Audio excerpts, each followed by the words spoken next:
was passing through Ohio. It was around that time I was starting to get sleepy behind the wheel, so I stopped in this small town called Xenia. I looked for a hotel or motel and found this place called Xenia Country Inn. It looked a little run down, but so did this whole town if I'm being honest.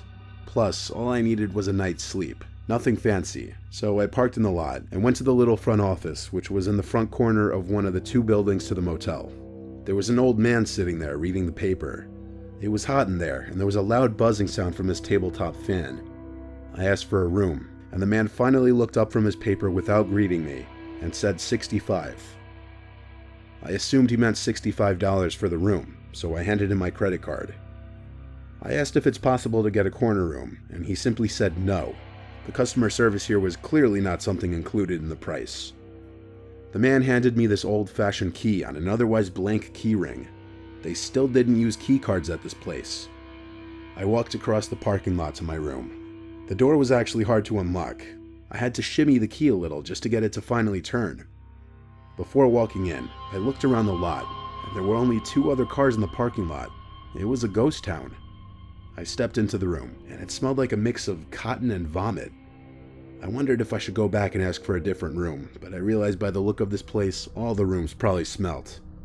The room was small, and had a blue, dirty, worn-out looking carpet, a couch, a small coffee table, and a bed.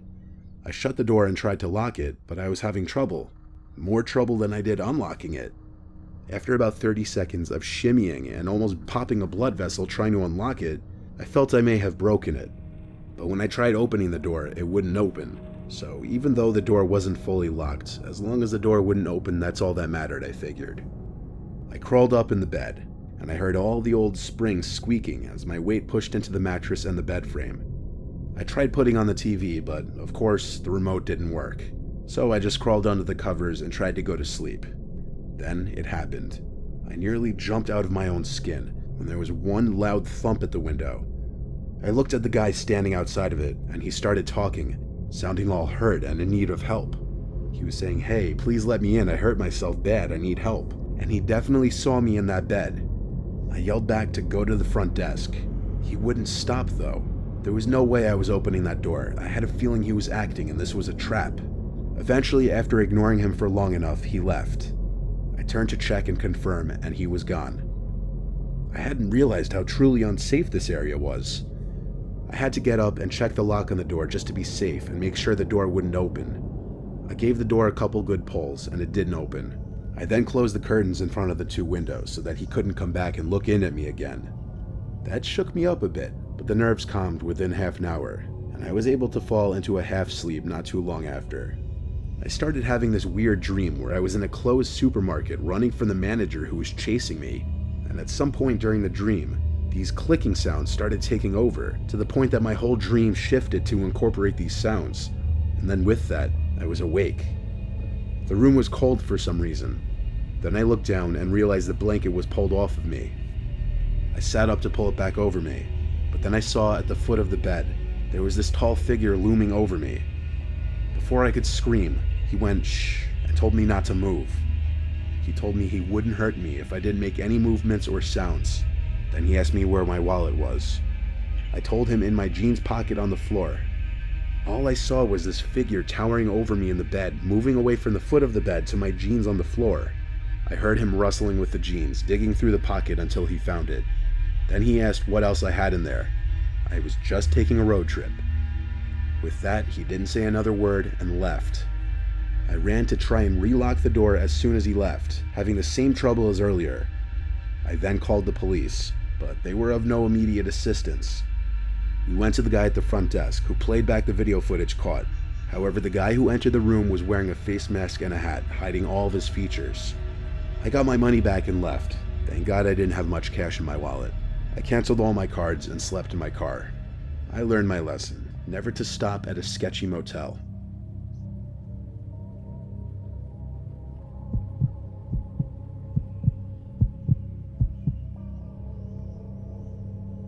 Early last year, my father and I traveled down to do some charity work in a small town that was flooded from recent rainfall. We had gathered a truckload full of donated clothes and items to help families get back on their feet. The first night, we stayed in a hotel that had a perfect view of the ocean. That night, my dad and I stayed up watching the Blair Witch Project on my laptop using the hotel's free Wi-Fi. Let's just say I didn't get much sleep. The next night, my mom had booked us a room at a motel, seeing as we didn't expect to stay a second night. It was 100 meters away from a trailer park, and the property overlooked a large lake. The area was tucked away from the public and was surrounded by trees. My mom claimed that everywhere else was fully booked, so we had no other options. We met the two managers who ran and lived at the motel. There was an old lady who was sweet and informed us about everything we needed to know, including the fact that the lake hadn't been full for 20 years. Her husband, however, looked like he was taken straight from a serial killer movie, him being the serial killer. He never spoke a word to us, he never smiled. His wrinkles melted on his face, and he had dark rings around his eyes. That's when my dad and I started to have an uneasy feeling about that place. The rest of the day went by in a blur, so my dad and I went out for pizza and a movie afterward to avoid going back to that place as much as possible. Once we arrived back at the motel, it was around 8 p.m. and it was completely dark. As we went to the back of the truck to get our luggage, we found a bag of children's clothes hidden underneath a spare tire. We began to walk the bag over to the trailer park, thinking that a family may get good use out of it, when I felt the sudden urge to go back to the motel, seeing as we watched a scary movie last night, coincidentally about teenagers encountering a witch in the woods. We went to the front desk with the bag and asked the creepy old manager if we could leave it with him to donate to the trailer park, seeing as they were neighbors and we had to leave early in the morning to go back home. His eyes widened and he shook his head while saying, "No, there's no way in hell, I refuse to go there." Then he walked off. Dad and I just looked at each other, saying with our eyes, "What the hell just happened?" We then decided to drop it off in the charity bin back home. We went to sleep once we had all our showers, which was about an hour or so later. I specifically remember waking up at 2:17 a.m. because of Dad's snoring. I stayed up reading a book on my phone. My body faced towards the door. I also remember hearing cars speeding up and down the driveway that night. I let the thought slide, thinking it was just some guys goofing off. That assumption later vanished after I noticed a bright blue light appear through the cracks on the top and bottom part of the door, and silent whispers coming from the other side that I was unable to decipher. I was too scared to even move. I was frozen in the spot. My heart was beating in my throat and my hands were shaking, and I mean literally shaking. I heard the door handle begin to rattle, and that's when I knew that this wasn't going to end well. The light then disappeared, followed by complete and utter silence. I was still frozen in that spot for another 3 minutes, which felt like hours, before I woke up to my dad and told him everything that had happened. He then laughed and explained to me that earlier in the night he couldn't sleep due to hearing scratches in the walls right beside our bed. I was confused and didn't believe him until he put his finger to his lips while saying, "Shh, do you hear that?" Everything went silent until I heard brief scratches coming from our bed frame. I shot out of the bed and told Dad that we needed to leave, so we left the room key on the bed while sneaking off to the truck. We ended up leaving at 2:32 a.m. Never will I ever go near that motel ever again.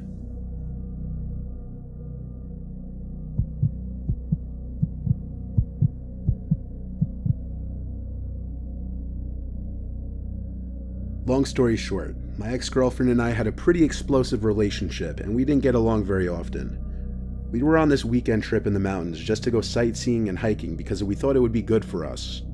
But shit hit the fan in the hotel room on the second night, and basically I couldn't sleep in the same room as her. Instead of getting another hotel room for myself for like $150, I drove literally down the road to a motel and stopped there to stay for a fraction of the price. My logic was, if I left for the night and gave her time to cool off, maybe things would be better by morning. I got a room for, I'm not lying, $50 for the night. When I was walking towards my room, the room next door was wide open. As I passed, I looked inside, and it was lit up by the blue glow of the TV screen. Though from the angle I was at, I could not see what was on the screen.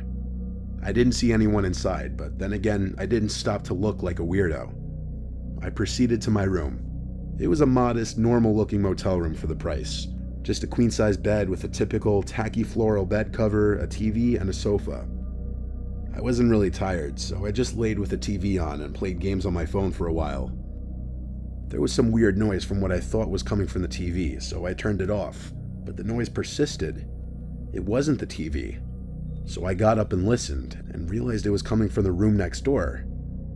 I couldn't tell if it was a fighting couple, if it was the TV from next door, or if it was the sound of someone dying. was just incredibly muffled.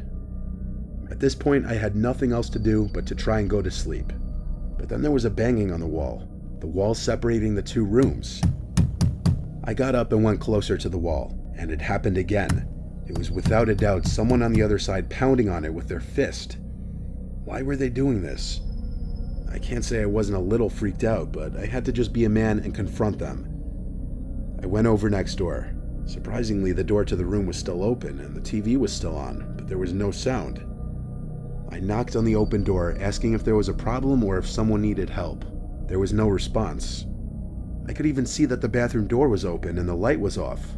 I stepped into the room slowly, cautiously. When I cleared the wall, blocking the view of the sofa and the bed, and still saw nobody, I just stood there all confused like. I went closer to the TV to look at what exactly was on the screen. It was just a blank blue screen. But there was a sticky note on the screen. It had writing on it. I picked it off the screen. It said, "Check under the bed." I dropped the note and ran out of the room, slamming the door. I ran back to my room and made sure to double lock the door with the chain lock. I crawled into bed and texted my girlfriend telling her what just happened and that I was freaking out. She called me immediately and I started telling her over the phone.